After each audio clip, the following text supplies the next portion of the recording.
तोरे लायक बात बा। वाह कैसे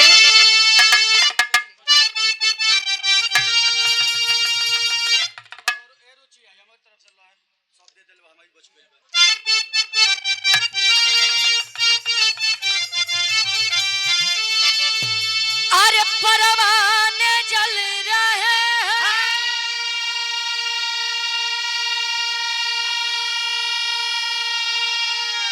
अरे परवाने जल रहे हैं तेरे इश्क में तमाम अरे परवाने जल रहे हैं तेरे इश्क में तमाम अरे जानम जरा इसी आग में अरे जानम जरा इसी आग में अरे खुद को जला के दे जानम जरा इस आग में खुद को जला के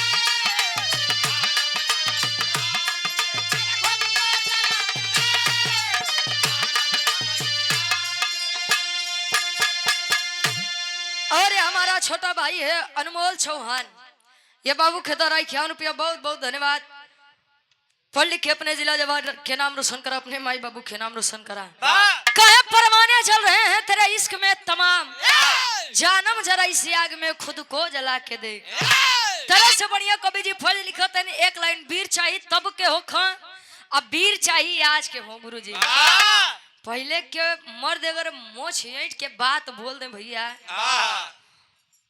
एक हम बेलवरिया गीत गा रहे हमरे कवि जी लिखे रहे हैं कहे पहले के मर्द मोछ ऐंठ के बात बोले जज्बाती अब के मर्द मुछ मुंडा हो गए तनिको शर्म नहीं आती मोछा 4 प्रकार के होते डब्लू गुरु जी पहले नंबर पे उच्च मुछ पहले नंबर पे उच्च मुछ जो नहीं आदमी अब हमारे इंद्रजीत जीजा कहाँ गए 2 नंबर वाले हैं पहले पे जो नहीं ऐंठ के ऊपर चल जाओ मोछा ओके उच्च मुछ का थे दूसरा नीच मुछ जैसे मेरे डब्लू गुरुजी तनी बाहर देख ला इसे कर नीचे मुंगा बहुत बा तीसरा गुच्च मुछ जो ने आर से लेके गुरुजी काने तक चढ़ी रहा वैसे तो मोछा बड़ा कम ही दिखाती है चौथा छुछ मुछ जैसे मेरे सुधीर भैया भैया नहीं उनके आवत है लेकिन वो छुछ मुछ बना रहा थे कहो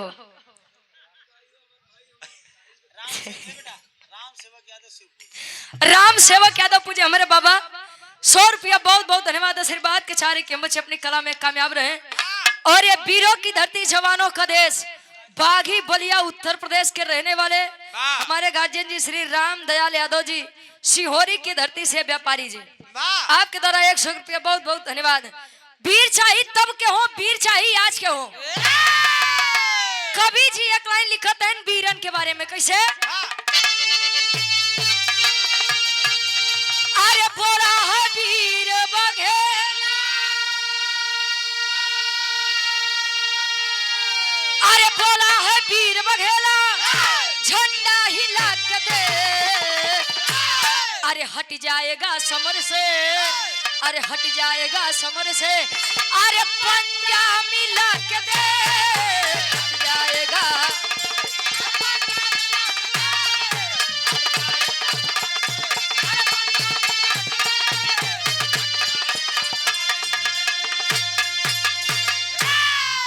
कहे हट जाएगा समर से पंजा मिला के देख मर्द हमेशा सामने से वार करते हैं ना कि पीठ पीछे वार करें अब मर्दानगी के बारे में आप लोगों के क्या बताइए जहाँ के जिले बागी बलिया हुआ तो एक से बढ़ के एक वीर जन्म ली हो कहो गुरुजी कहानी के शुरुआत में कवि जी जौहरी छन से लेते हैं कैसे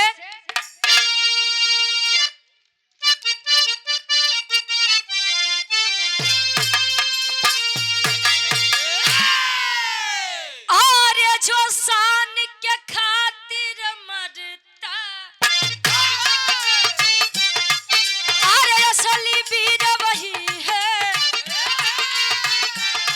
जो समर से भागे बच के समझो वो शेर नहीं है लेकर के जंगी जवानी चट्टानों से भी जाए फैसला हो तो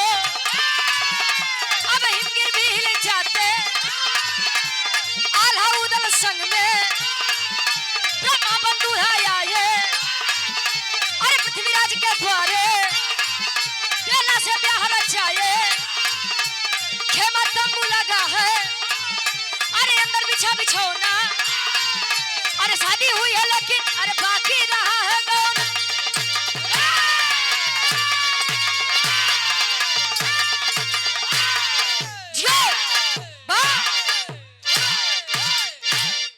बस हो कहानी के तनी आप लोग समझा। आशा नहीं पूर्ण विश्वास बा कहानी शीशा के जैसा साफ हुई। पृथ्वीराज चौहान दिल्ली सल्तनत को संभाले बैठे हुए हैं राजगद्दी पर। पृथ्वीराज चौहान की एक बेटी जिसका नाम बेला बताया गया और एक बेटा जिसका नाम ताहर बताया गया।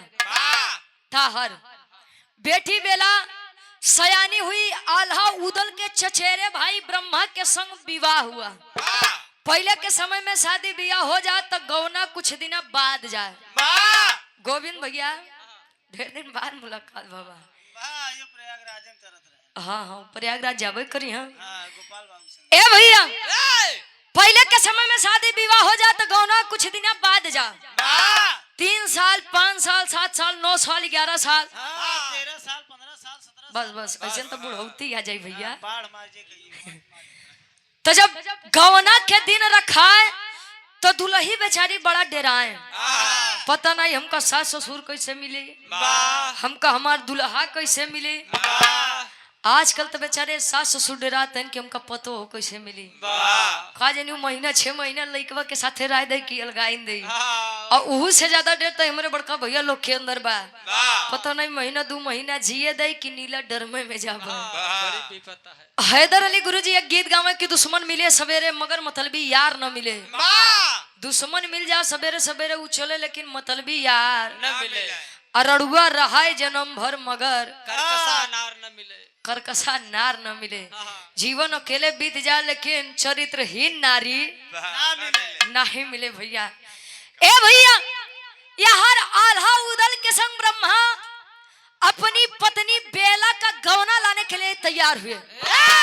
आज दिल्ली सल्तनत में जब पहुंचो तले ऐलान कर दिया पृथ्वीराज चौहान अपने बेटे से कि जा करके मेरा एक संदेश दो।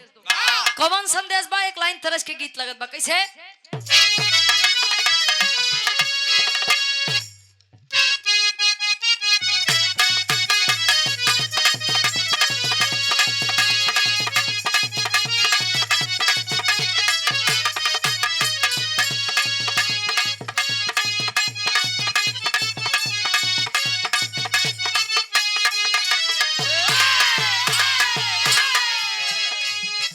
कोनो लड़का के अपने भाई के प्रति बड़ा प्रेम रहे।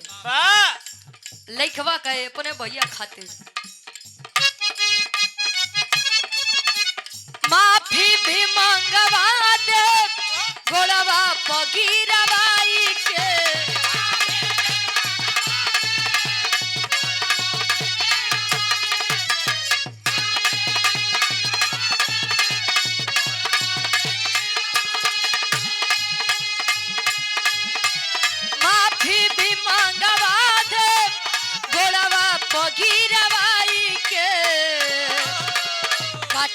गर्दनिया काटी दे गर्दनिया जे छू दी हमारा भाई के। काटी दे गर्दनिया जे छू दी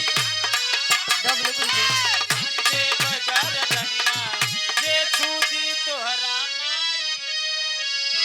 माई के नहीं भाई के हो उजान बेचारू हमरे मम्मी के इकलौता देवर ऐसा है जो बहन के मानत है। खैर यार बात भाई के होत बा माई के नहीं होत बा। तोरे जैसा देवर जे के मिल जाए तो के दुश्मन की जरूरत नहीं बा। तो सब बढ़िया कवि जी फल में लिखन पृथ्वीराज चौहान का बेटा ताहर अपने जीजा ब्रह्मा के सामने ऐलान करत बा। का ऐलान करे? बोला है ताहर ब्रह्मा से कि तू का मेरे आदेश सुनो।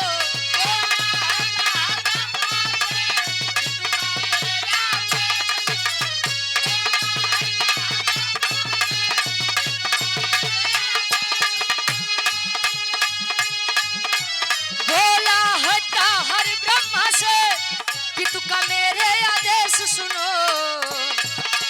गवना न होई बेला के होई बेला के मेरा ये संदेश सुनो गवना न होई बेला के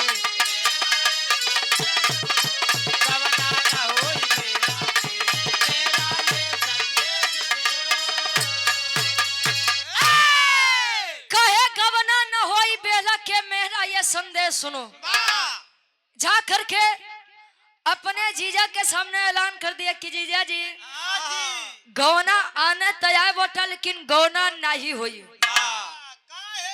अब ब्रह्मा इतने में खिसियाई के कौन कि अबे सार अगर शादी हमसे नहीं बाबा गवना हम नहीं लेके जा हमने रखब का तोहर बाबू रखी सार कहे कि जब हमार दुल्ही बा हमारे साथे ना जाए तो का के रखी ओके कहे कि पिताजी ने कहा है कि अगर गवना ले जाना हो तो राज दरबार में यदि आप आए तो सर झुका कर आए। भाई इतने में आल्हा जी उदल जी के बड़ा खराब लगवा कहे कि मतलब इतनी मजाल एक तो हम लड़के वाले दूसरी बात हम लोग सर झुका करके जाए अरे कदापि नहीं हो सकता है। ब्रह्मा कहे अब तो बात सम्मान के बाद प्रेम से कहता तो शायद या तोरे बहिनी के यहारे छोड़ के चली जाई लेकिन अब बात सम्मान के बाद अब कुछ हो लेकिन हम गवना लेके जा ताहर कहे अगर जीजा ढेर आगे बढ़बा तो का हमसे युद्ध करे के पड़ी कहे कि युद्ध करबा अपने जीजा से युद्ध करबा कहे कि अब पिताजी के आगे बात अब माने के पड़ी अब जीजा नहीं भगवानो उतर जा लेकिन ओके माने के पड़ी कहत बा कैसे टेरी के भाव लगत बा। और आप गुड्डू यादव जी सिकंदरपुर से आपके द्वारा 100 रुपया भैया बहुत बहुत धन्यवाद आशीर्वाद के छारे के हम अच्छे अपनी कला में कामयाब रहे। टेरी के भाव में कभी दिल खत्म कैसे आरे बहनोई नाही छीने सरवा ए भैया बहनोई नाही छीने सरवा ते अपने हाथ से धोया बहिनी के लीलरवा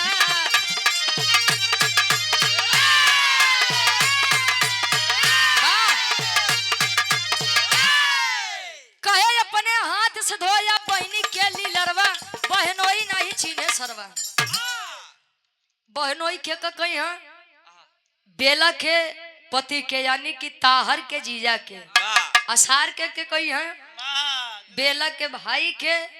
अच्छा जब आमने सामने दोनों लोग लड़त है एक तरफ ब्रह्मा और एक तरफ पृथ्वीराज चौहान का बेटा ताहर युद्ध होते करते डब्लू गुरुजी जब ताहर समझ गया कि अब मैं इनसे नहीं जीतूंगा गीता में भी लिखा गया है कहीं कहीं मारे वीर तो कहीं कहीं भागे वीर जहां बल न कामयाब है वहां छल का इस्तेमाल कर लीजिए।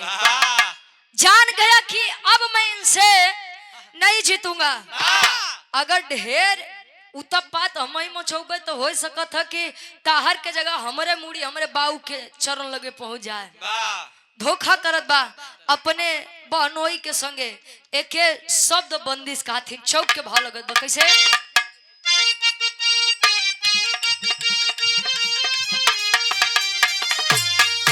बड़े भाई हमारे पुनः ये सम्मान किए हैं आप संदेश यादव जी ग्राम सिकंदरापुर से आपके द्वारा 100 रुपया बहुत बहुत धन्यवाद आशीर्वाद के चारी के हम बच्चे अपनी कला में कामयाब रहे।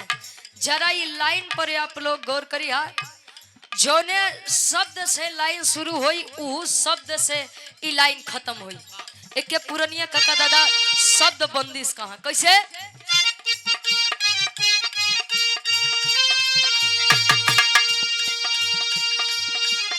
धोखा हुआ ब्रह्मा के संग में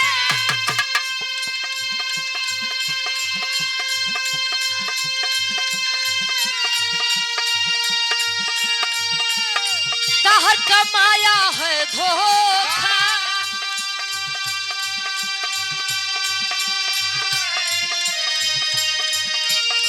धोखा याद किया ना ताहर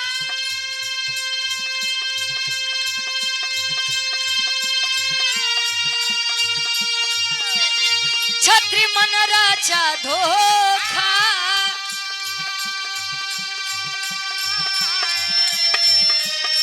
धोखा चला है दुश्मन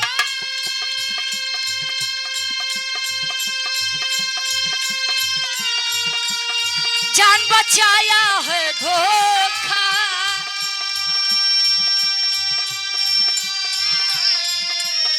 धोखा में ब्रह्मा को मारा धोखा में ब्रह्मा को मारा खंजर छुपाया कर धोखा अरे धोखा में ब्रह्मा को मारा खंजर छुपाया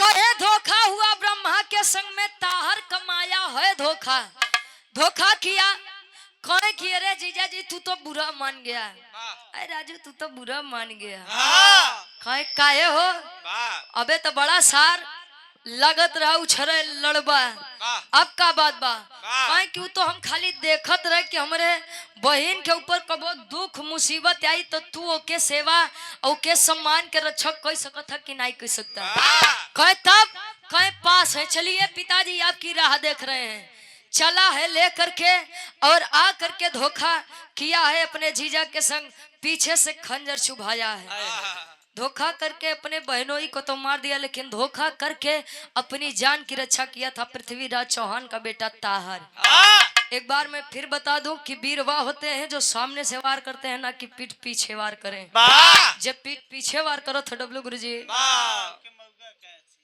बुके इनके भाषा में का कहते हैं आप लोग जाना ए भैया यहाँ बेला बेचारी 16 श्रृंगार करके बैठी है अपने कक्ष में आराम कर रही है और हमारे बड़े भाई जीके म्यूजिक के डायरेक्टर साहब हमारे बड़े भाई गोविंद भाई बड़ा सम्मान मिलता है बड़ा प्यार मिलता है दुलार मिलता है और लक्ष्मी म्यूजिक के मलिकार साहब आपके द्वारा 100 रुपया बहुत बहुत धन्यवाद खबर पहुंची है कि बेटी बेला अरे किसके लिए 16 श्रृंगार कर रही है कहे उमार सैया जी आओ तो हम खल ही जाए आज पहली बार दीदार हुई अपने सैया जी से मीठ बात बतियाई कहे किए लिखी तो ये नहीं पता कहे का कहे कि अरे तेरे पति को मौत के घाट उतार दिया गया कौन उतारा किसके अंदर इतनी जान है लड़किया के जब पता चलत बा कि मौत के घाट मेरे पति को उतारने वाला और कोई नहीं बल्कि मेरा ही सगा बड़ा भाई है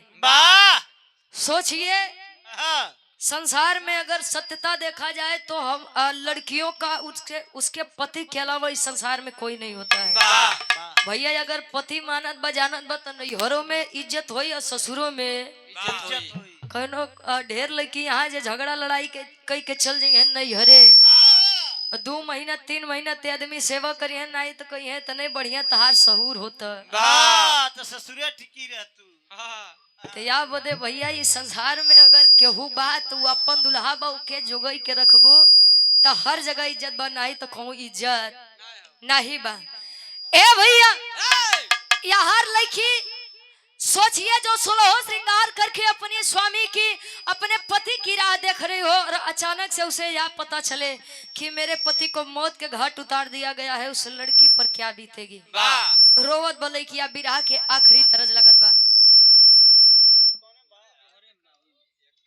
हेलो हेलो ठीक बा अब हेलो छोड़ दो भैया अब मत छुआ बिरहा के आखिरी तरस लगत बा फिल्मी दुनिया वाले गीत के गावे बा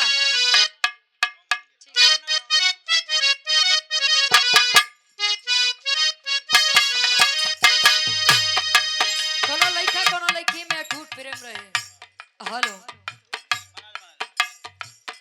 तुम्हें दिल से कैसे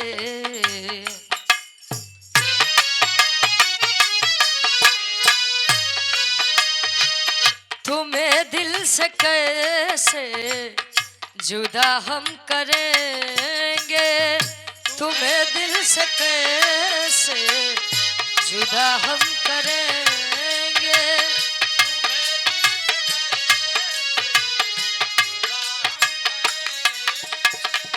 के मर जाएंगे और क्या हम करेंगे के मर जाएंगे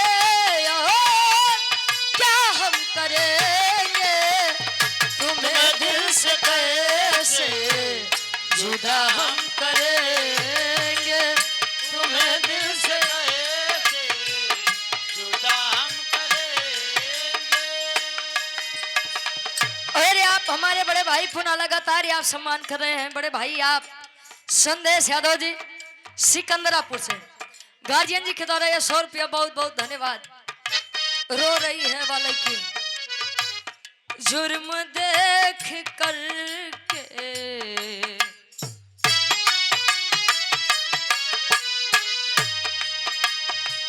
जुर्म देख करके बहन रो रही है। जुर्म देख करके बहन रो रही है। जुर्म देख करके बहन रो रही है।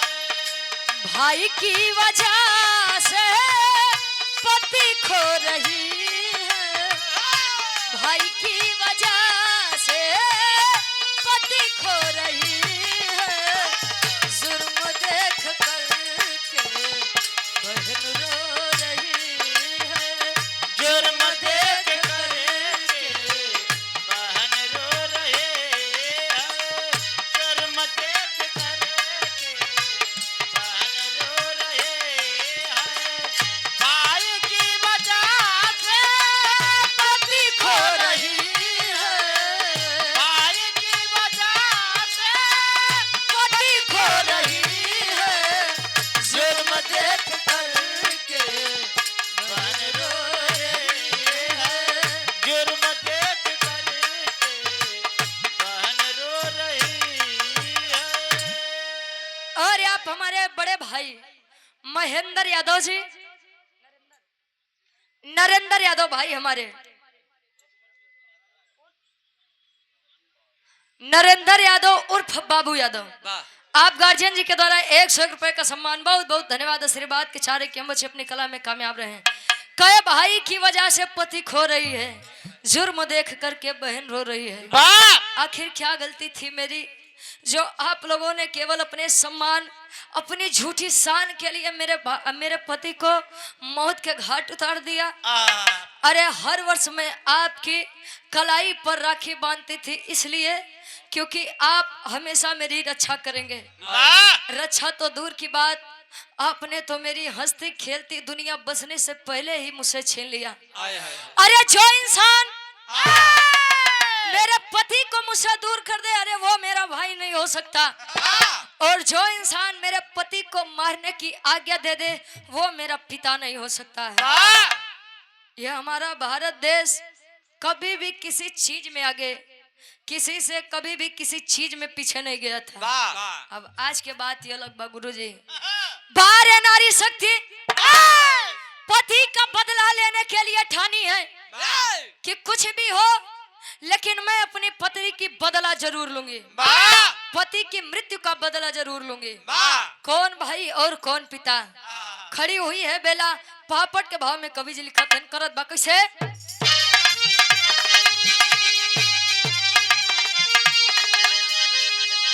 अरे बेला बनी है दुर्गा ले तलवार बाहर हम करब हो।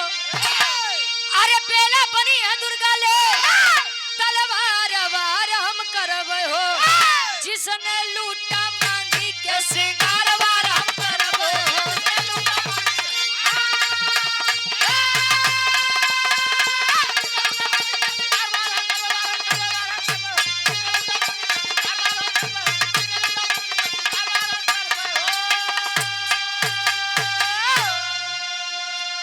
अरे पृथ्वीराज चौहान भाई ताहर को ललकारा है। पति का बदला लूंगी या मन में यही ठाना है। अरे तूफान बन के खड़ी है आया ज्वार बार हम करब हो। ता जिसने लूट मांगी के सिंगार बार हम करब हो। खड़ी हुई और अपने भाई की तरफ दौड़ी है जब जान लेने के लिए। लोग समझाने लगे अरे बेला पागल हो गई है। अरे तेरा भाई है कहीं कैसा भाई। जिस भाई को मेरी रक्षा करनी थी उस भाई ने मेरे मांग का सिंदूर अपने हाथों से धुल दिया। जब इसने रिश्तों का उल्लंघन किया है, जब इसने रिश्तों की मान और मर्यादा को नहीं समझा तो मैं क्यों समझूं। कहा जाता है गुरुजी की अगर नारी शक्ति अपने पर आ जाए तो अच्छे अच्छे भी घुटने टेक देते हैं नारी शक्ति के आगे। नहीं तो इतिहास उठाई के देख ला, बड़ा बड़ा वीरन के जेकर संहार बड़ बड़ वीर नहीं के पैन ओकर संहार केवल नारी शक्ति करे बा। ए भैया चली है अपने भाई की गर्दन को धड़ से अलग की है, पूरी महफिल एकदम शांत हो गई। अरे बाहरे बेला अपने पति के लिए इतनी बड़ी कुर्बानी अपने भाई की ना सगी हुई यार। ब्रह्मा के चीता सजत बात तले जाए के बेला एक बात कहे, का कहे आला के भाव में कवि जी प्रमाणित होते हैं।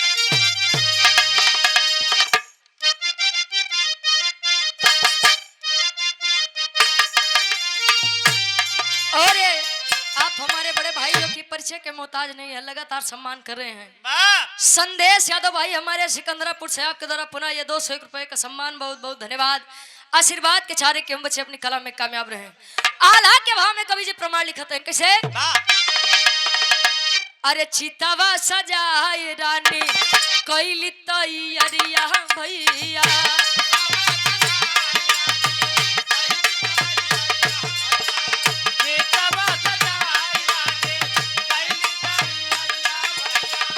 सैया के साथे देबै जिंदगी हम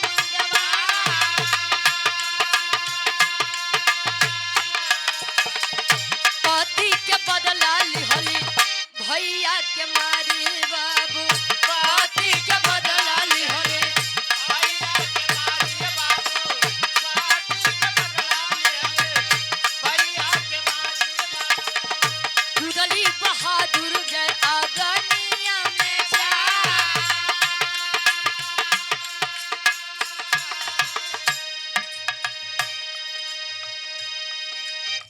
सती होई गईली अपने दुल्हा के साथे भैया, सती होई गईली अपने दुल्हा के साथे भैया, सती होई गईली अपने दुल्हा के साथे। गईली इतिहास में नामवा रचा,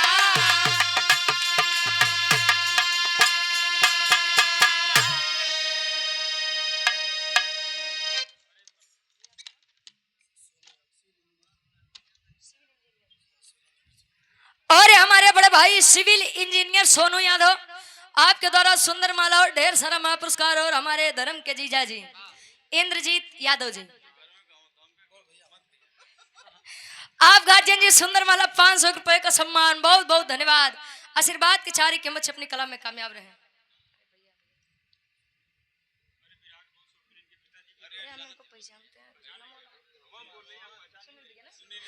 हमारे बड़े भाई आप सुनील भाई पहलवान जी, अरे वाह, एक कार्यक्रम भी अपने दरवाजे पर बुला करके सम्मान देने का कार्य किए थे हमारे गार्जियन जी, बिरहा के बहुत बड़े शौकीन हैं।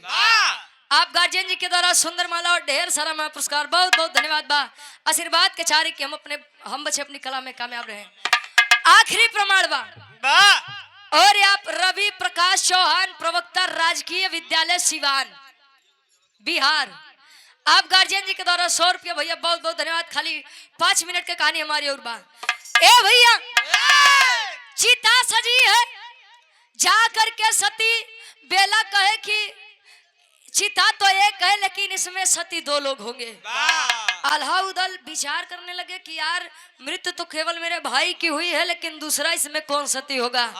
चलिए अपने पति के साथ सती हो गई वह बेला, पृथ्वीराज चौहान की बेटी, इतिहास में अपना नाम अमर करके गई है।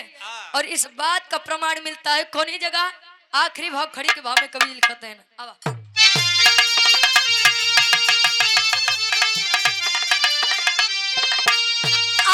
पंचकोइया रोड दिल्ली में, अरे एक नाम अमर बा,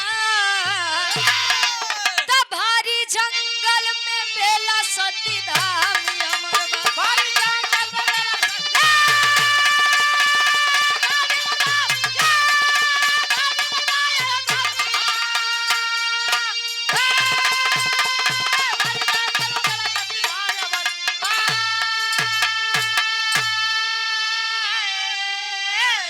पति के कारण हो गईली सती कुर्बान हो गावे इतिहास जग दुनिया जहान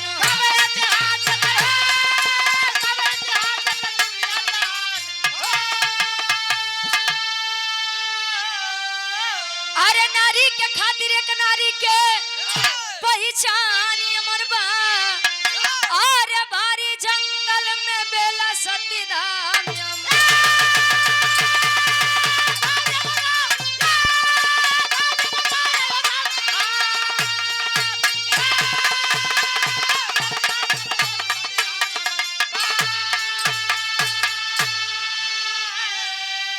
आज भी इस बात का प्रमाण मिलता है पंचकोइया रोड दिल्ली में चले जाइए एक घना जंगल है पंचकोइया रोड के बगल जिसमें आज भी बेला सती धाम अमर है जे दुल्ही आजकल दूसरे के चक्कर में गुरुजी अपने दुल्हा के काटत मारत है उनके बड़े ही सीख बा कि अगर अपन दुल्हा बा तो सब कुछ बा अगर नहीं बा तो कुछ हो नहीं बा आखिरी में खानदान के परिचय बा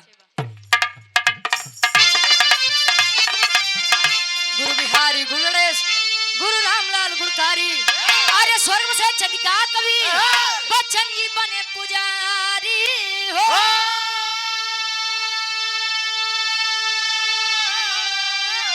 अरे बहनोई नाई छीने सरवा गावे रुचिया